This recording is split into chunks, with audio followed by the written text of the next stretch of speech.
Hello, my name's Peter Fitzmaurice. My student number is D00164-650, and I'm going to run you through my sound project game now. So, my game is a card flipping game, and depending on if you get the sound right, a sound will play. A sound will automatically play once you flip a card, and if you get it wrong, a sound will play and you can see your score decreases. And it will get more and more annoying the worse you do in the game. As you can see, it's now getting quite bad because I'm doing really bad. Okay. When you get a sound right, you'll hear a sound corresponding to that actual image. So here you saw a horse and then two dolphins play. Okay. Now I'm going to show you through the code of this game. So while I do that, I'll mute the sound.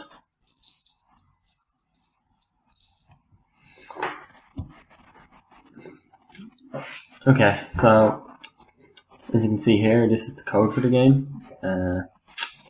So we just have a main class and then we have a box class. So the box class is in charge of creating the box. It loads in the image for the card back and for the front of the box. And then we've also got it that it will display basically the image depending on which side is flipped, as you can see here. We've also got the check flip option. This is just to see if the object is flipped, and then later on in the main it is used to check if the object matches. Okay, so in the main method, we've got all our declaration values, variable names up here.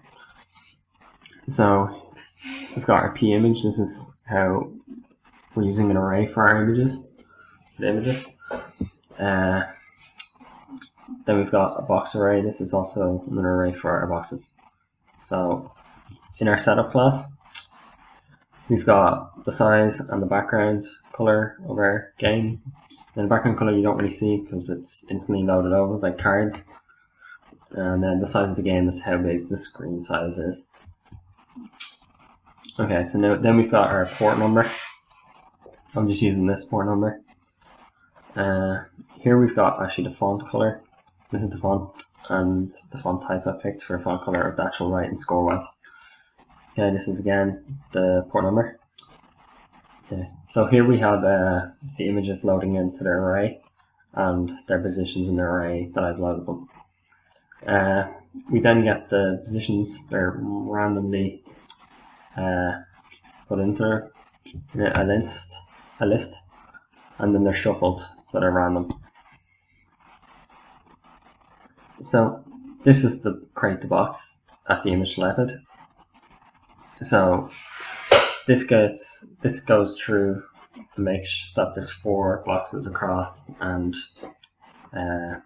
down. So this makes 16 boxes in total. We've then got our draw method. Draw method is just draw everything to do with our game. So we've got the draw box. This draws the boxes when on first load and updates them. We've got the score draw. This draws every time the score gets updated.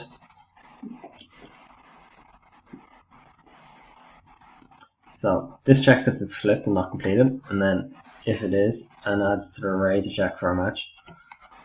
As you can see here, it will check box array I, the flip, and box array I, so make sure that there's 2 cards flipped and then it checks them.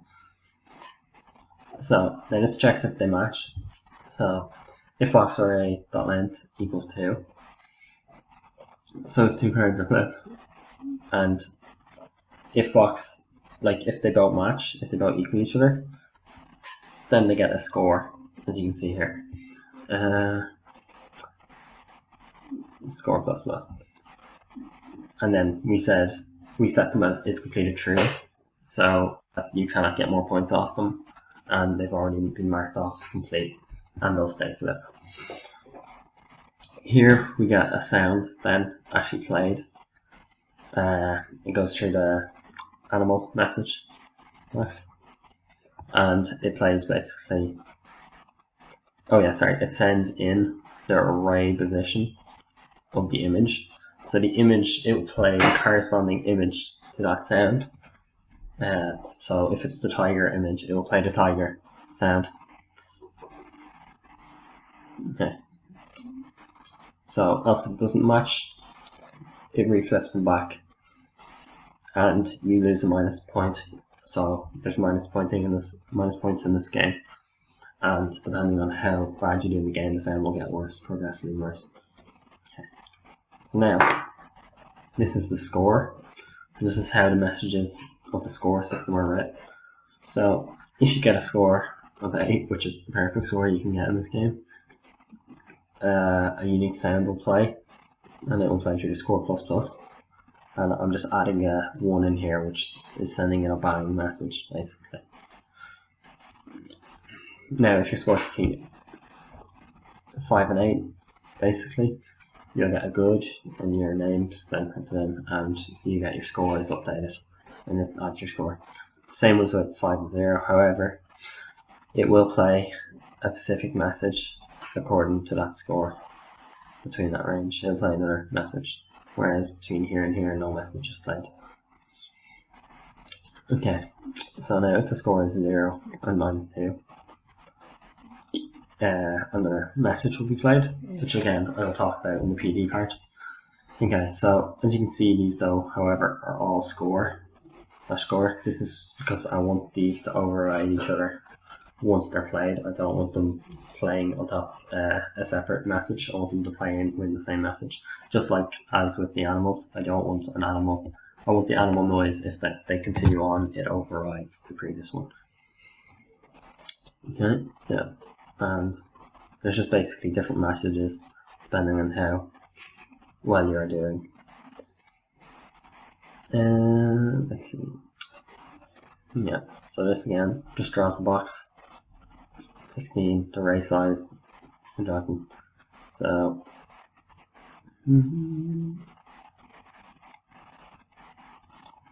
oh yeah, so this checks the mouse X and Y position. This is used to change the color of the text in the score, as you can see here, depending on where the X position is.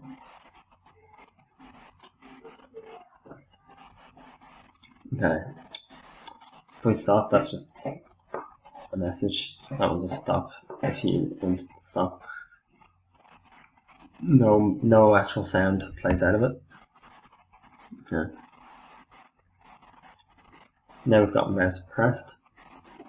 So if the mouse,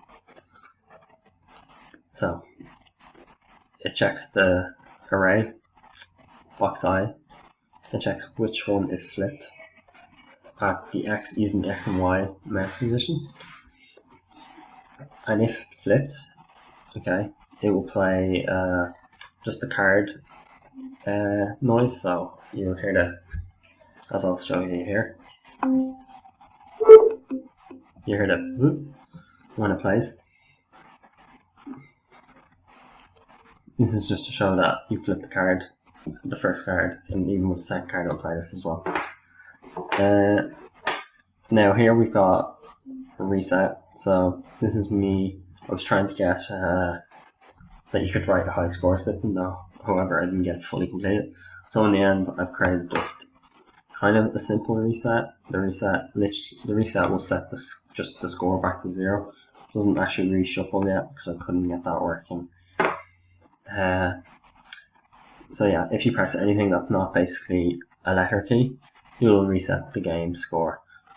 This was also a great way of testing out the positive numbers, because I could kind of check which numbers were, where the position of the animals were in the cards by just flipping them once and then flipping them back. And like, this is where I could test the perfect score and other stuff like that. It helped doing that. So here's the score draw. This is just redraws the stroke, the line, and the text and the font and the color according to the variables above. Okay, so now I'm going to talk about the PD part of the project. So here's the PD. So I'm using the local host of 12,001. We've got the receiving the messages from processing from here, and then it will also receive in the paths that we set, the X, the Y, the card, and the animal, and the score, plus and the score. Depending on which path message I send out via the path, a different sound will play back in correspondence to that message. So, for example, with the animal path, these different animals, so this is when you match the animals in the game, this sound will be triggered, and then it will play the corresponding sound via a select statement. So it will pass in the animal value, the image value.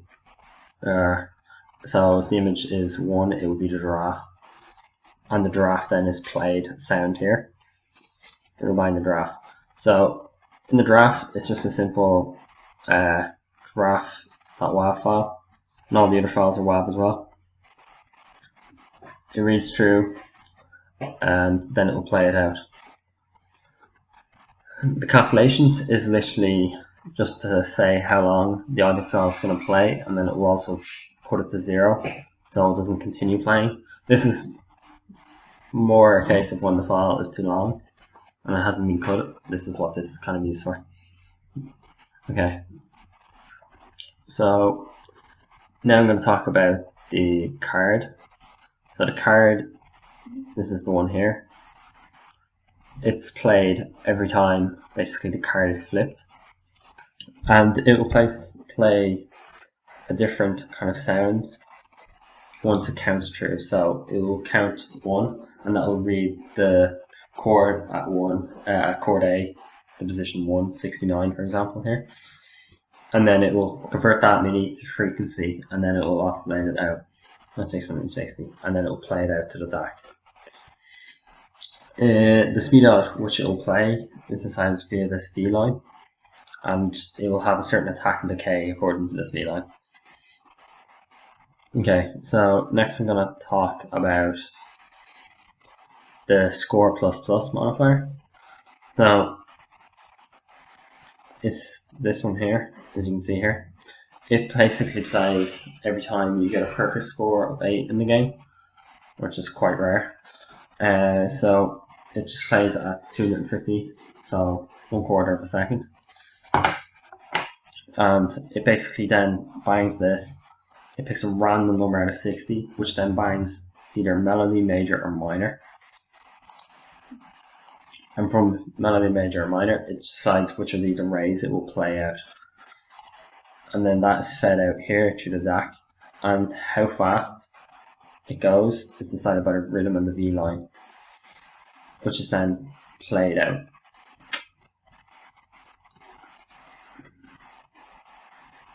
Okay, so now I'm going to talk about the score, which is the most complicated one out of the bunch. So the score is this one here.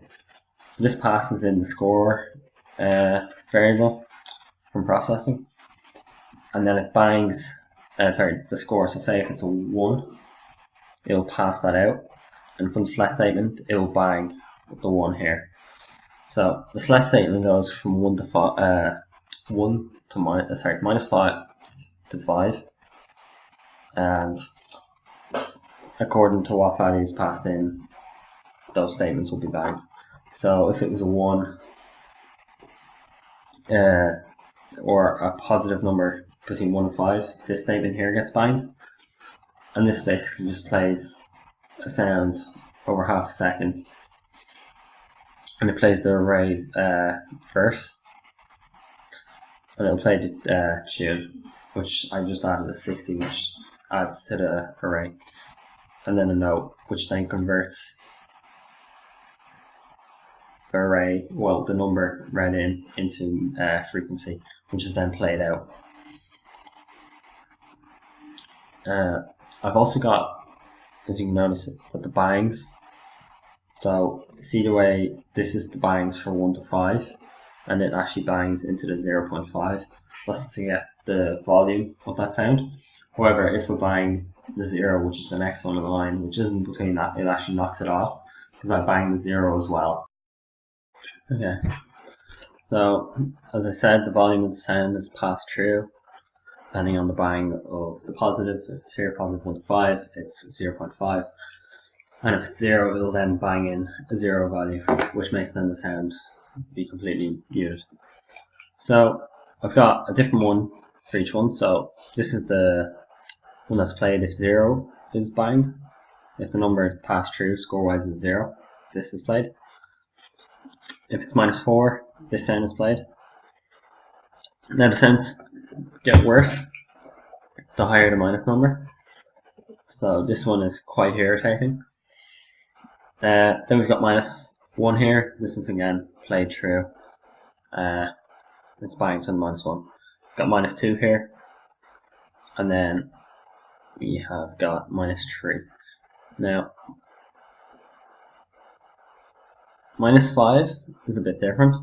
So -5 actually changes the sign from the sawtooth wave that goes into the DAC. So, and it does this by randomly, once it bangs, it passes in the number -5. I randomly do a number between 50, and it adds this to the sawtooth wave and the sine tooth wave, and this changes the project sounds entirely. However, again, it's only passed in at 0.3 volume wise, and it can be turned off when it goes back to -4. So other sounds, so the other sounds that are played are, and I also purposely do not turn off the sawtooth and sine wave when it comes to the other sounds, because I want them to be heard via here. So again, this just plays similar to the -3 sound, or -4, and it'll play quite an annoying noise again. And thank you for listening. That's my screencast complete.